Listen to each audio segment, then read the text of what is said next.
Hello everyone, welcome back. In today's video, we're doing week 6 of power rankings. We saw some more updates regarding the power rankings, as we saw a couple of honorable mention shifts, and we saw some major shift in the top 10. But the Colorado Avalanche remain number 1. See how it shakes out after the Avalanche coming up right now.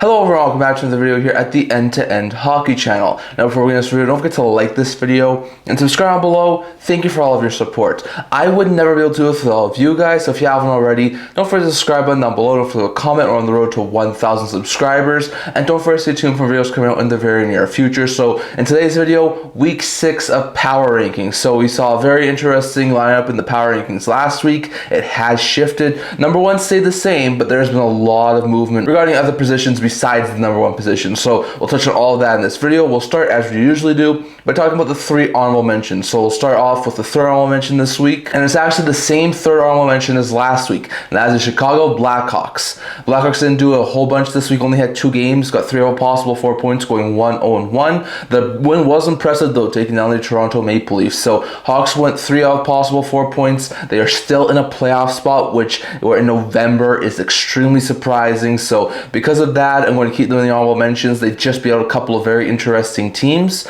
but still, the Hawks have a really good record. They have a really good solid group. Offensively, Bedard, Teravainen, and Bertuzzi looking really good. Defensively, Lev Shunov, Murphy doing pretty good in the net. Knight continues to be fantastic for the Chicago Blackhawks. So very interesting note there. But the Hawks didn't lose in regulation last week. Got 3 out of possible 4 points. I'm keeping them as the 3rd honorable mention. The 2nd honorable mention this week is a team who won 3 of their 4 games last week and beat out just a couple of other teams to get into the honorable mentions, and that is the New York Islanders. The Islanders this week went 3-1-0. Granted, yes, all 3 wins were in overtime, but they won 3 of their 4 games. The Islanders took down the New Jersey Devils in overtime, then they took down the Golden Knights in overtime, then they took down the Utah Mammoth in overtime before they wound up losing to the Red Hot Colorado Avalanche. So all in all, for a young team that's looking really good right now, winning 3 out of possible 4 games, they are also in a playoff spot. Really solid stuff there from the New York Islanders. So all in all, really good things from the Islanders. Offensively, Lee, Barzal, Horvat doing pretty good. Defensively, Schaefer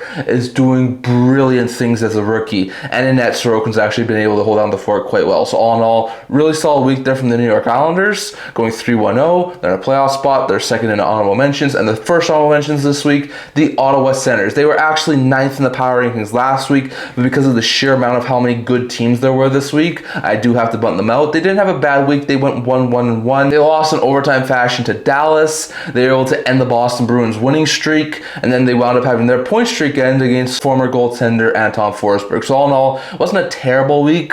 Like, losing to Dallas and LA is not something to scoff at. Like, they were really close in those 2 games, but still, they went 1-1-1. There were better teams that had them, so they dropped into the honorable mention category. Still, offensively, Stützle, Batherson, Cozen's doing really good offensively. Defensively, Sanderson, Spence doing pretty good defensively, and in that, Ullmark's starting to find himself a groove. So very interesting note there. But the Ottawa Senators fell out of the power rankings and into the honorable mentions. So very interesting note there. And lastly, we're going over to the top 10 teams in the power rankings. So the 10th spot in the power rankings this week, and falling from number 2 last week, is the Montreal Canadiens. They had a terrible week. They went 0-3-0 last week. They're down to a 10-6-2 record. They lost 5-1 to Los Angeles, got shell-shocked 7-0 by the Dallas Stars. And then they also lost the Boston Bruins to give up the lead in the Atlantic Division. Like, it was not a very good and effective week there from the Montreal Canadiens. They didn't get a singular point because of their placement in the Atlantic Division and how good of a start they had. I'm not going to bump them out completely of the power rankings, but they had an atrocious week, which is why I'm bumping them down to the 10th spot. Offensively, didn't really have a whole bunch of offensive positives this week, but Caulfield, Suzuki still doing pretty good. Defensively, Matheson, Hudson doing all right, and in net, need to clean it up, but Montemondova should have been doing all right. So very interesting note there, but the Habs take a massive hit and fall to 10th in the power rankings. 9th in the power rankings, bumping up from honorable mention spot last week, the Boston Bruins. They are now to a 12-0 record after going 2-1-0 last week. Had a couple of wins over Atlantic rivals in Toronto and Montreal, while they did lose to Ottawa, who ended their winning streak, but still, they're 4 games above 500 at the 20-game mark. They're looking pretty good. They're now taking sole possession of top spot in the Atlantic Division, so Bruins looking pretty good right now. Offensively, Pastrnak, Geeky, Kuznetsov all looking pretty good. Defensively, before he left injured, 500. McAvoy is doing pretty good. Also, Lowry has been doing pretty good. And in net, Swayman continues to be a stellar goaltender. So all in all, Bruins had a pretty solid week. They're up to 4 games above 500. They're a top team in the Atlantic Division, and that's why they're up to 9th in the power rankings. 8th in the power rankings, the Anaheim Ducks. Last week, they were 3rd. Another team who takes a big fall in the power rankings after they went 0-3-0 last week. They got shut out by the Minnesota Wild. They got taken down by the Detroit Red Wings, and before both of those 2 games, they lost to the red-hot Colorado Avalanche. So 3 straight losses. They're down to 11-6-1 record. They've been bumped from top spot in the Pacific Division, points-wise at least. It's not great news there for the Ducks. They really need to try and find their game before they start to go on like a really long losing streak. But still, they're a top team in the Pacific Division. They haven't fallen too far, so I'm going to keep them in the power rankings. But still, they do fall and tumble from 3rd to 8th. Offensively, teams are looking all right with Carlson, Gauthier, Strome. Defensively, not doing too badly with Trouba and Lacombe. And in net, Dostal's been all right. So very interesting note there, but the Ducks do tumble from 3rd to 8th after not winning a game last week. Then going to 7th and making their power rankings debut, or returning to the power rankings after a long layoff, the LA Kings. After not being in the power rankings or honorable mentions last week, they shot up to 7th in the power rankings. They're up to a 10-5-4 record. They went 3-0-0 last week, sweeping Eastern Canada, and they are now the Pacific Division leaders. They wound up being the Montreal Canadiens in impressive fashion, 1-0 in overtime over Toronto, and shut out the Ottawa Senators. So not a bad week there from the Los Angeles Kings, as they now the Pacific Division leaders, which is why I'm bumping them all the way up to 7th in the power rankings. Offensively, teams looking pretty dang good with Kopitar, Fiala, Kempe. Defensively, not looking too shabby with guys like Doughty and Anderson. And in net, both Kemper and Forsberg have been doing quite solid over the past little while. So very interesting note there. But the Los Angeles Kings improved to 7th in the power rankings. 6th in the power rankings, and remaining there from last week is the Carolina Hurricanes. They had an average week last week. They went 1-1-1. They're up to a 12-5-1 record, so not too surprising there. Lost in overtime to Edmonton. They had a narrow loss in there as well. Had a narrow win, so very interesting note there. But the Carolina Hurricanes were all right. They weren't great last week, but they keep pace for a top spot in the Metro Division, so that's why I'm keeping them at 6th spot. No real reason to move them up higher or lower after going 500. Offensively, teams still looking pretty good with Jarvis, Svechnikov, as well as Aho, things like that. Defensively, still looking pretty good with guys like Gostisbehere and Nikishin.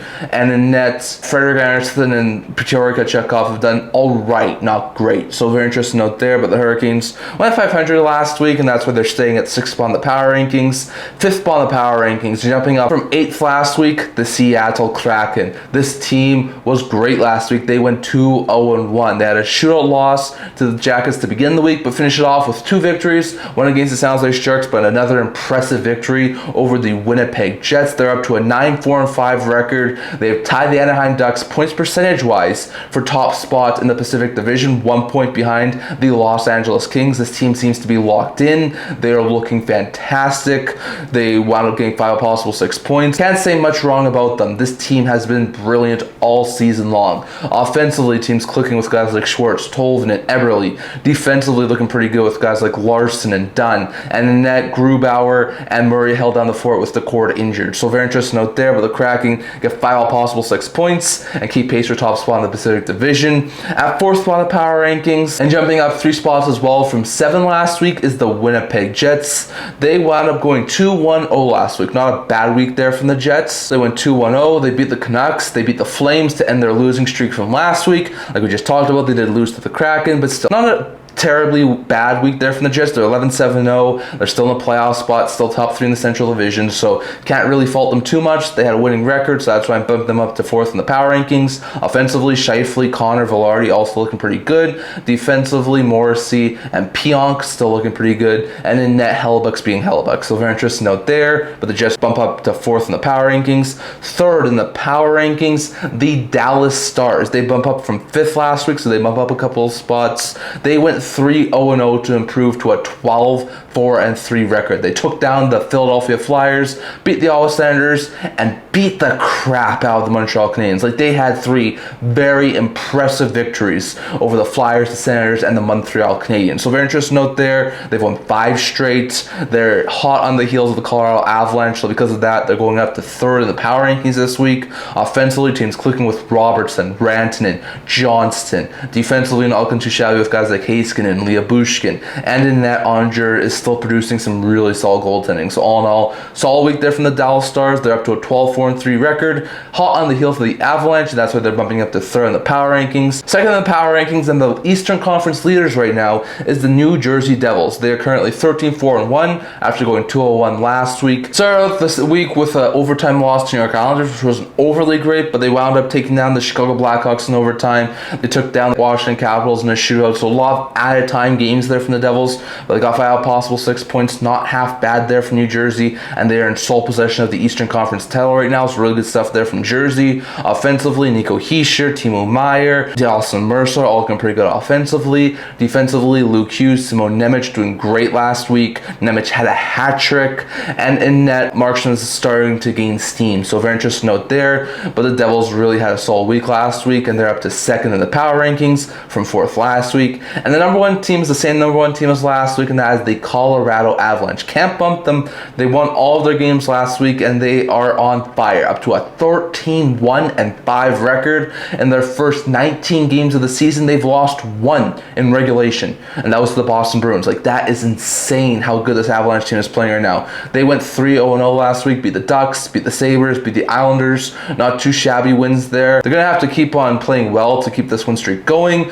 They've won 5 straight. They are killing it right now, and at this point in time, they look like one of the favorites to win the Stanley Cup at this point. So very interesting note there. Avs had a really solid week. Offensively, McKinnon, Natchez, Olsen doing pretty good offensively. Defensively, Makar, Girard doing pretty good defensively, and in net, Wedgwood continues to play phenomenally for the Colorado Avalanche. So another undefeated week from the Avalanche, won all 3 games, and now I'm going to keep them at the number 1 spot in the power ranking. So very interesting note there, but a solid week there from the Avalanche keeps them at number 1. So those are all the updates when it comes to the power rankings. Just looking at the teams who had dropped from the power rankings from last week and teams who I brought in. So Ottawa, as we just mentioned, went from 9th in the power rankings to being an honorable mention, while Vegas, they fell from 10th last week in the power rankings to now not being ranked. So very interesting note there. While the 2 teams that did go in is Boston, who last week was an honorable mention and is now 9th, and the LA Kings, who last week were not ranked and are now 7th in the power rankings. So those are the changes I made from last week.